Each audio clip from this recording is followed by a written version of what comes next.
All right, so let's take a look at this next group of writers here. First one, Wallace Stevens. He worked in insurance, not as a journalist like so many other writers. We've got somebody else in a different field. He published his first work, Harmonium, a quintessential modernist work, in 1923. Here's a picture of him here, wearing a tie. He's got his stamp, looking good. So he shows how modernism is subjective, individualistic, non-inclusive, experimental, imagistic, and in the opinion of some, light and unengaged. But it definitely falls in tune with a lot of the other characteristics of modernism. He does use poetry to search for meaning and makes the process explicit. And meta-poetry, poetry, a lot of the modernists wrote poetry, meta-poetry, poems about poems, kind of explaining or exploring the genre itself through the poetry. So some of his best-known poems are listed here. You might want to take a look at some of these on the slides and go back and reread some of them as we move along. To take a look at Anecdote of the Jar. I placed a jar in Tennessee, and round it was upon a hill. It made the slovenly wilderness surround that hill.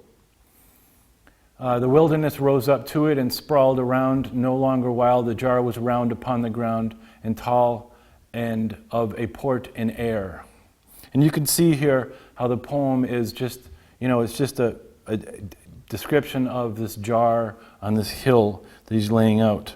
It took dominion everywhere. The jar was gray and bare. It did not give of bird or bush like nothing else in Tennessee. So it's just this jar, describing imagistic, this idea of a jar on a hill. Next writer, William Carlos Williams. So he was a physician as well as a poet. So we had an insurance agent, now we have a physician as well as a poet. At first he was an imagist, then he moved into objectivism. There's a small difference between them, but they both have to do with object, but this one's more of a lens in which to see the world. And here he is with his stamp, commemorative stamp here, a forever stamp, 2012, that's recent. So he had a style change in an effort to describe things more American. So he noticed that a lot of the other writers like T.S. Eliot, Ezra Pound were focused on Europe, and he wanted to focus on things that were more close to home. So some of his poetry includes Spring and All, The Desert Music, and other poems, and Patterson. Definitely local themes here. So his most anthologized poem is The Red Wheelbarrow, and it's an example of the Imagist movement style and the principles. And we're going to take a look at this here. So just take a look at this first poem here. This is just to say, I've eaten the plums that were in the icebox and which you were probably saving for breakfast. Forgive me, they were so delicious, so sweet, so cold.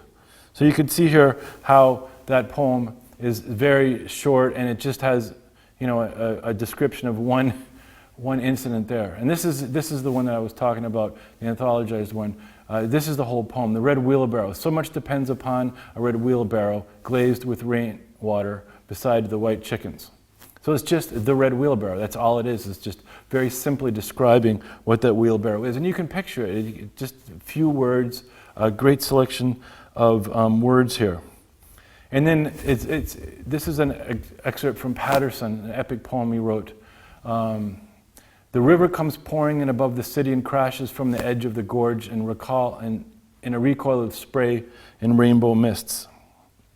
What common language to unravel, combine into straight lines from that rafter of a rock's lip. So you can see the form here is very, very abstract.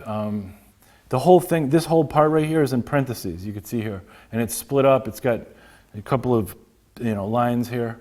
And continuing, a man like a city and a woman who are in love, 2 women, 3 women, innumerable women, each like a flower, but only one man like a city.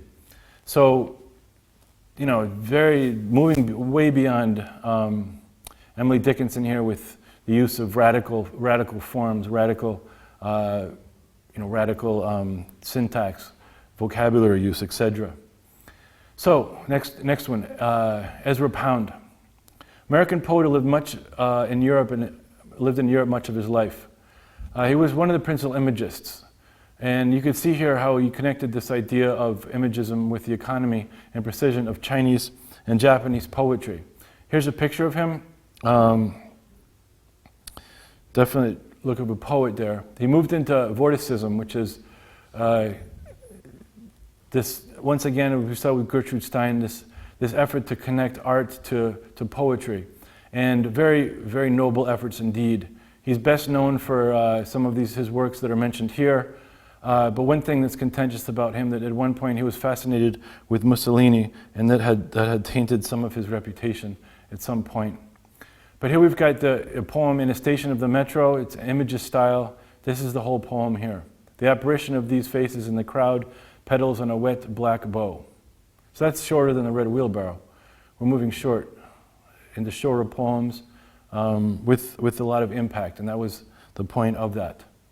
So here we've got another one of his styles here. This is a vorticist style, but this is only an excerpt. And it's trying to connect to art here, just really abstract. How are you supposed to connect it? Just, these connections were made by the artists themselves, by the poets, and, it's really hard. Visually, you can separate these very easily, but when it's written down, you really have to get into it and look at its characteristics and find things that are common. And we went down to the ship, set keel to the breakers forth on the godly seas, and we set up a mast and sail on that swart ship, bore sheep aboard her, and our bodies also heavy with weeping. The winds from sternward bore us out onward with bellying canvas, cirques this craft, the trim coiffed goddess. So you could see here as it moves on, it's describing in a very abstract style a lot of the different forms that he worked with. So the next poem we're going to look at, the next poet we're going to look at here is H.D. She was a fellow imagist with Ezra Pound, and she pen-named H.D. I think it was Ezra Pound that had sent in some of her poems and said, these poems are H.D., so she just kept that name. I believe it was him, but I'm not completely sure. So she was, there's a group of imagists, and we can see here. She was a Protestant Moravian upbringing with the mystic ideas that may have influenced some of the ideas and her interest in imagery itself. During the 1930s, she became a patient of Sigmund Freud to help understand her bisexuality, which became later important. She became later important to the LGBTQ movement and the feminist movements. There's a lot of different forms of expression, a lot of different ideas of how writing can help express, your inner feelings, who you are, and a lot of the subjectivism is important for the modernist and identity. She had an interest in Greek literature, and you can see this in her work. Sea Garden was her first book of poetry. This was imagism, as in this poem, as in the poem The Pool. You can note the influence of the Japanese haiku, and you can see it kind of uses objects to promote a particular feeling. Are you alive? I touch you. You quiver like a sea fish. I cover you with my net. What are you, banded one? So it's, the idea of using the question marks, the idea of using different, syntactic forms here, and the idea of inquiry and the first person voice. So she later wrote a series of books that departed from the Imagist style, and here's a list of those that you might want to look up. They're written one year after another, and you could see how that, people are changing the way she wrote, or the way different people wrote in the different styles they have. So in these, there's a return to her interest in religion, there's cultural references, symbols, allusions to the past, but she still has a very modern style. So here you can see in this poem some of that style. So you have swept me back. I could have walked with the live souls above the earth. I could have slept among the live flowers at last, etc., etc. Definite change from the particular image style of previous. For your arrogance, I am broken at last. I who have lived unconscious, who was almost forgot. So you could see here this idea of the mysticism, perhaps a Moravian influence on the interest here, as it lays into a more religious idea here. If you had left me, I had grown from listening into peace. If you had let me rest with the dead, I had forgot you and the past. So here we've got some deep images. Look at the words she uses. It's a definite moving away from that.